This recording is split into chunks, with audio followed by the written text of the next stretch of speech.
Yosaminasan, Andri Hako kembali again. Pada video kali ini akan Andri Hako review One Piece chapter 995. Tanpa banyak basa-basi, cus langsung mawon masuk ke pembahasan. Setelah cover story Gang BG Oh My Family berakhir pada chapter 994 lalu, cover chapter 995 diisi dengan cover art request dari penggemar. Di sini terlihat Luffy sedang mencoba belajar, tetapi dia cepat sekali bosan. Yang berperan menjadi guru adalah seekor burung hantu besar. Terlihat juga 2 ekor rakun yang mengganggu Luffy belajar. Rakun ini mirip seperti rakun zombie di Thriller Bark. 2 minggu telah berlalu, dan One Piece chapter 995 akhirnya rilis. 5 chapter lagi menuju One Piece chapter 1000. Pada chapter 994 lalu, ditutup dengan perkenalan Yamato kepada Momonosuke, yang akan mempertaruhkan jiwa dan raganya untuk melindungi penerus terakhir klan Kozuki tersebut. Pada chapter 995 ini, dibuka dengan bentrokan antara Marco the Phoenix dengan Big Mom. Setelah pada chapter 992 lalu, aliansi Marco dan Perospero bubar, akhirnya di chapter ini mereka berbentrokan. Sebenarnya Marco belum mengetahui perannya dalam pertempuran di Onigashima kali ini. Namun, menurutnya karena Big Mom begitu berbahaya, maka dia akan berusaha menghalangi Big Mom, mengganggu pertempuran Luffy dengan Kaido. Bentrokan kekuatan antara Marco dan Big Mom terus terjadi. Homies api Big Mom Prometheus merasakan sakit yang belum pernah dialaminya. Ternyata, api Phoenix Marco cukup unik hingga mampu membuat Prometheus kesakitan. Namun Big Mom berhasil mencekik leher Marco dan menyuruh Perospero menghabisi Marco. Dari kejauhan, Perospero telah bersiap menyerang Marco dengan anak panah permennya. Perospero memperlihatkan karakter aslinya.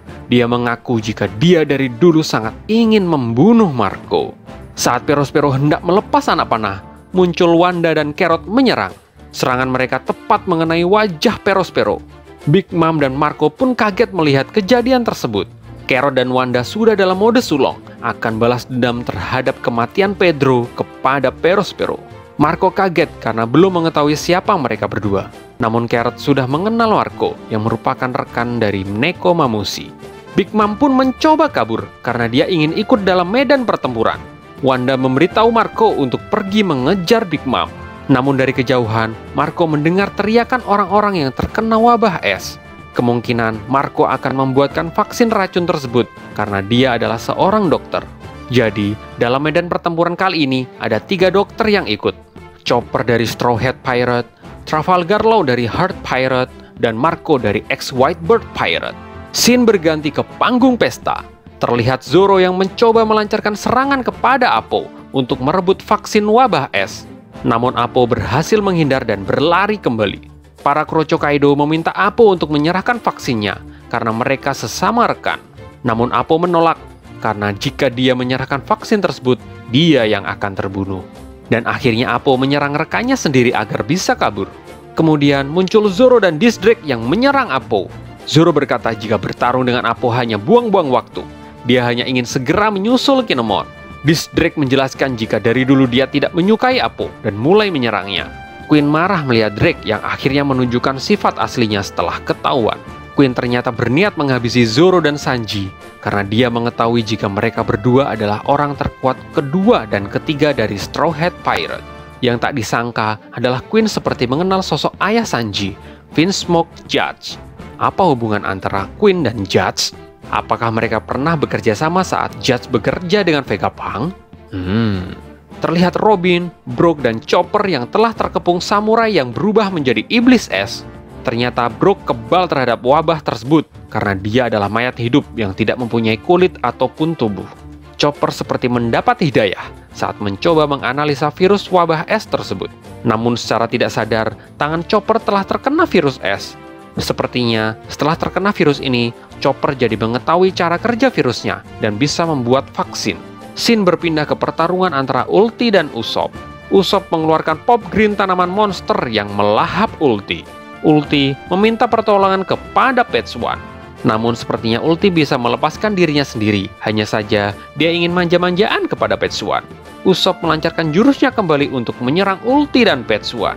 Namun serangan Usopp tak berpengaruh apapun kepada mereka. Dan kemudian Ulti melancarkan serangan sundulan langsung kepada Usopp. Tengkorak Usopp retak seketika. Di sisi lain, terlihat Nami yang sudah tergeletak dan babak belur. Saat Ulti mulai mendekati Nami, Nami langsung berteriak mengaku kalah.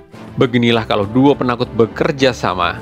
Ulti menjelaskan jika dia marah karena tidak terima dengan perkataan sang Kapten Luffy yang ingin mengalahkan Kaido dan menjadi Raja Bajak Laut.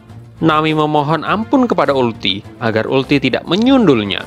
Kemudian Ulti memaksa Nami untuk mengatakan jika Luffy tidak mungkin menjadi Raja Bajak Laut agar dia dapat mengampuni Nami.